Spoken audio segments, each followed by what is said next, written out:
No, we saw a lot of turtles today. It was a turtle day. Like we seem to have like days like we see a lot of one particular thing on a day. Yeah. And today was turtle. So we'll go look up like turtle spirit animal. You know what the turtle energy means. I think it's something about having your home on your back.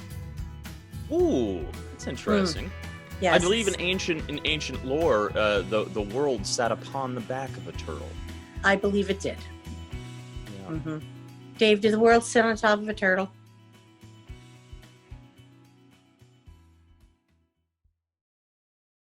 How's your week been? How's life in the lashes and skincare game? It's just been such a strange time. I mean, business is definitely coming back to usual. And, you know, not everybody has actually even come back yet. I think probably 80 or 85% of my clients have returned at this point, but there's still some people who I think are afraid to come back, you know? Yeah. I think on pretty much everywhere, in a lot of ways, I think it's a really anxious and angry time, which, you know, is why one of the reasons why I wanted to have on our guest tonight. And she's Diane Webb. She's a business owner in this area, and she owns a mental health center, Grace Mental Health Center, and I want to take up the bulk of Diane's time tonight. I want her, and we'll make it like 30 minutes. I want her to interpret my dream, just a dream I had last night. I know that wasn't the original plan. It'll be 30 minutes, but I wanted to tell you before I hit Diane with my dream and get my half-hour dream analysis. I was camping. It was summertime camping, and I was roasting this big marshmallow in the dream. Mm-hmm. Mm-hmm. It's huge marshmallow, and then I was just eating this huge marshmallow, and then when I woke up, my pillow was gone. Really? And was it?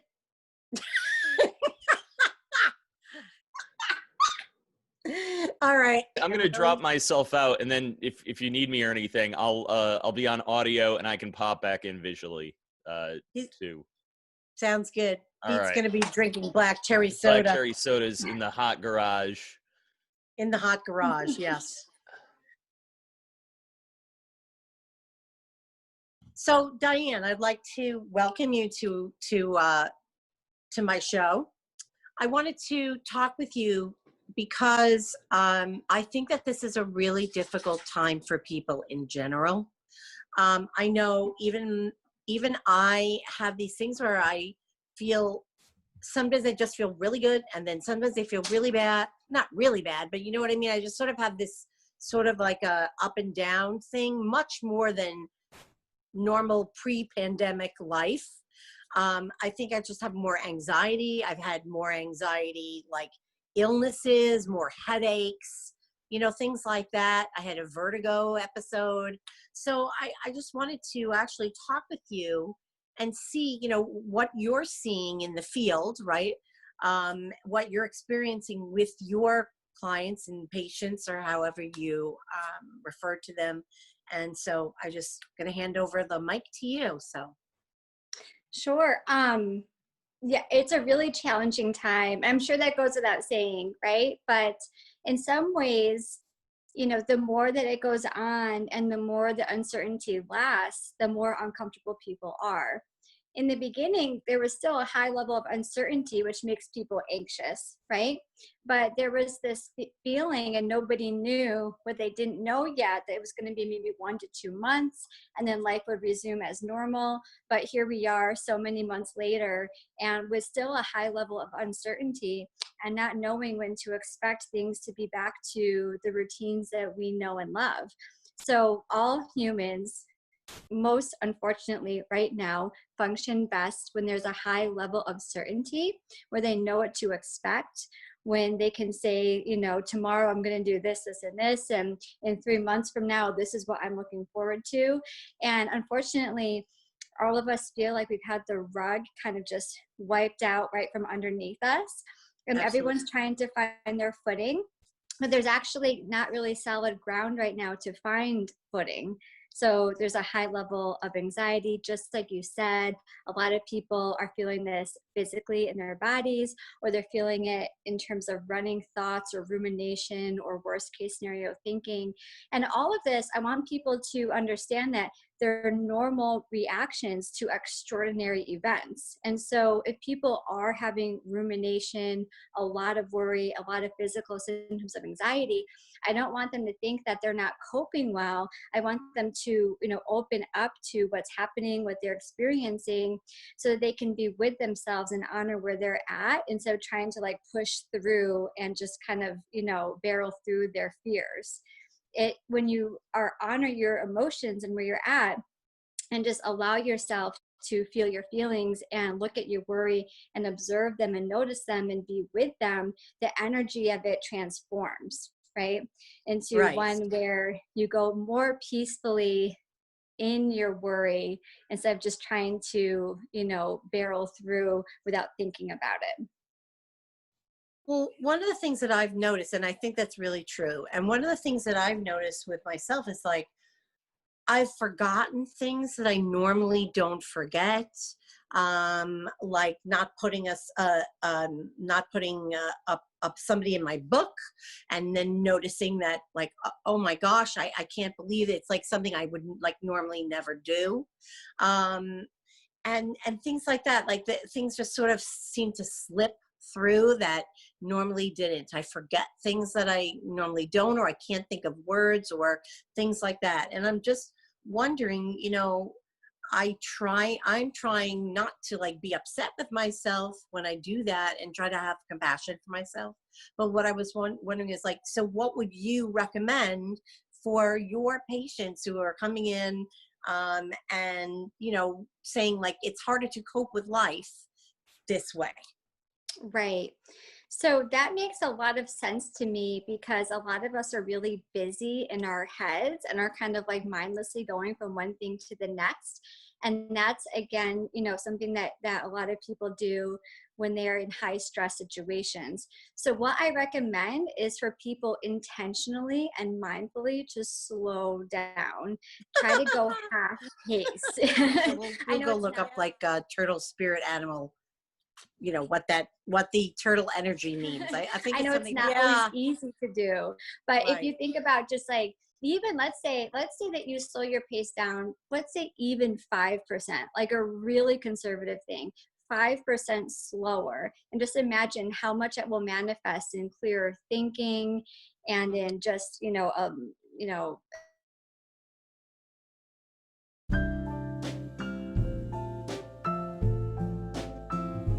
I think you started telling us about slowing down about 5%, right? So we can be more mindful. And, what sort of things does that bring about by slowing down that 5%? Right. And honestly, if my wishes were granted, everyone would slow down more than 5%. But if that's all I can get out of people, I'll take it. Even 5% will make a big difference. Even 1% will make a difference, But what happens when people are under a high level of stress?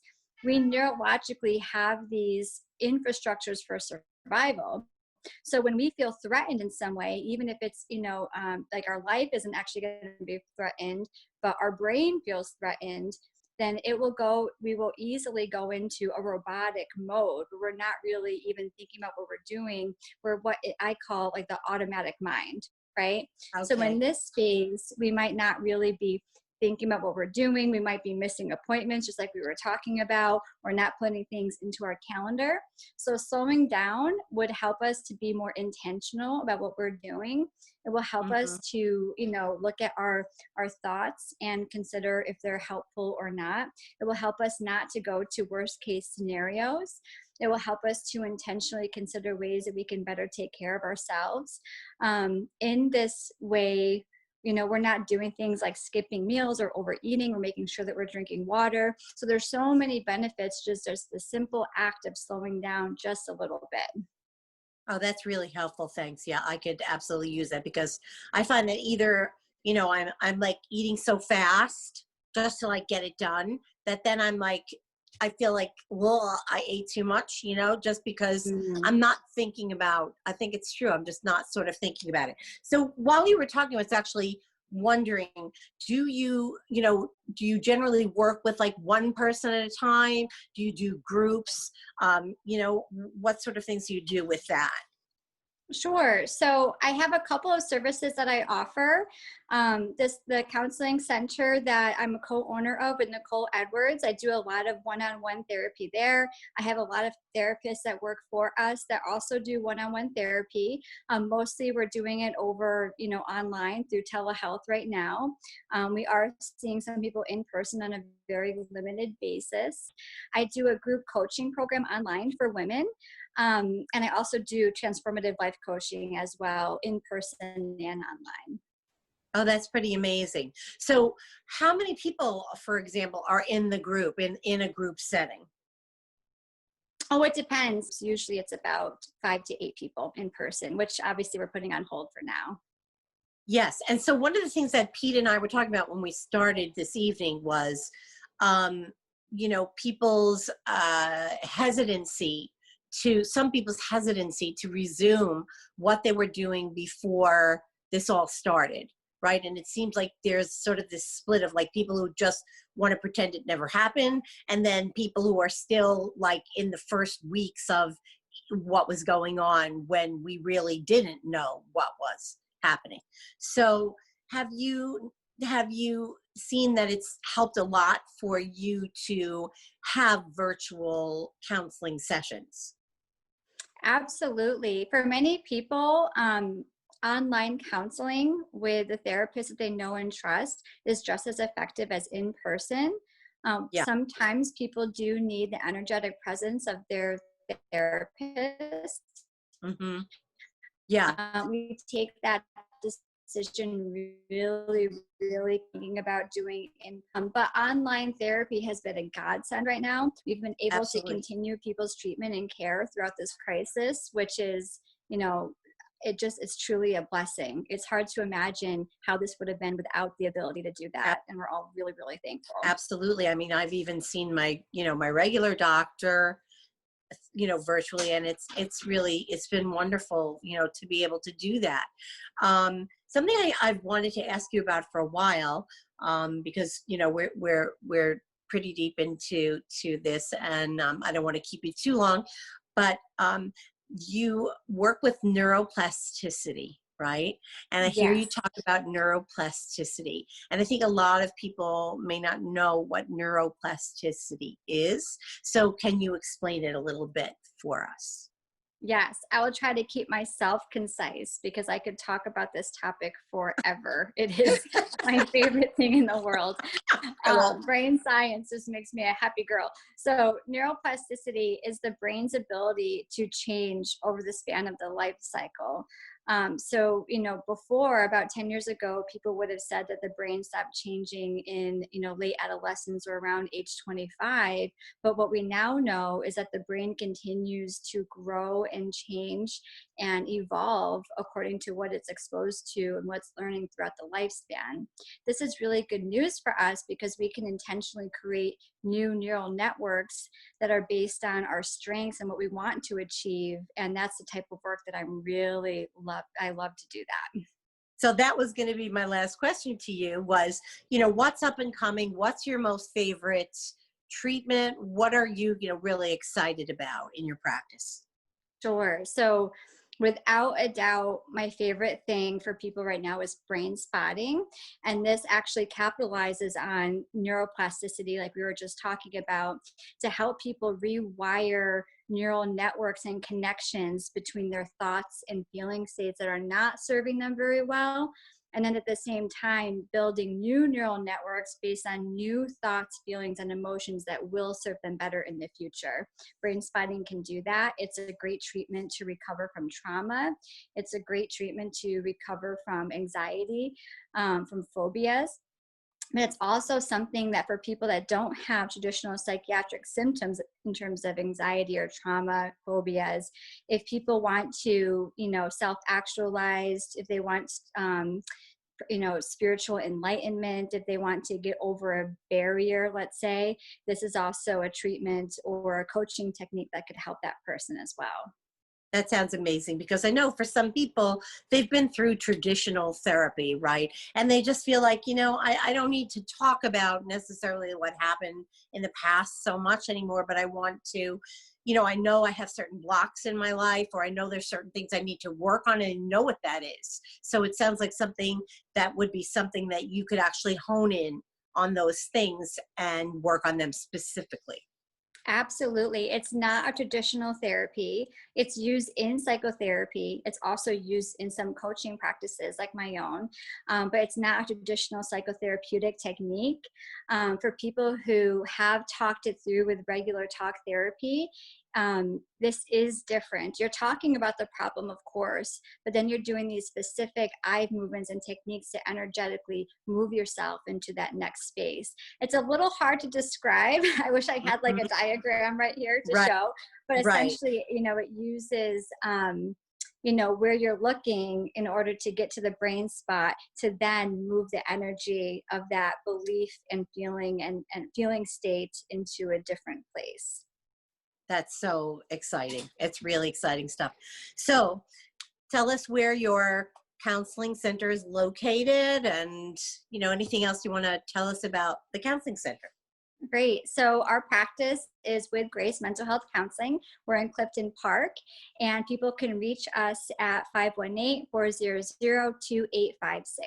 That's our phone number. Great. And I'm thinking you have a website, right? We do, yes. It's Okay. www.gracemhc.com. That's super. Thank you so much. Really, what a pleasure to speak with you. And it's really helpful to find that there are some techniques that we can use to, sort of reclaim our lives, reclaim our joy, reclaim our happiness, our peace, right? Even in a time when we don't exactly know what's coming next. Thanks so much for having me. Appreciate it. You're so welcome.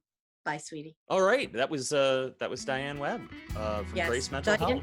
Diane is fascinating, really. All right, well, listen, you stay cool there in your garage. I'll do my best. All right. Signing off. Signing off. This is evening, everybody. Reisa's Rockin' the Spa.